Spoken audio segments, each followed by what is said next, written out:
Jawahar high school यांनी हा सत्कार स्वीकारावा। कृतीशील मुख्याध्यापिका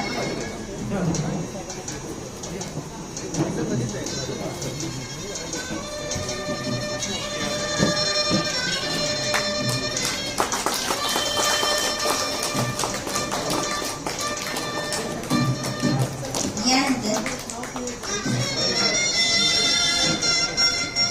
कृतीशील शिक्षक पुरस्कार श्री सूर्यकांत बसाप्पा गस्ते, सौ ल पा पाटील विद्यालय सांगलीवाडी।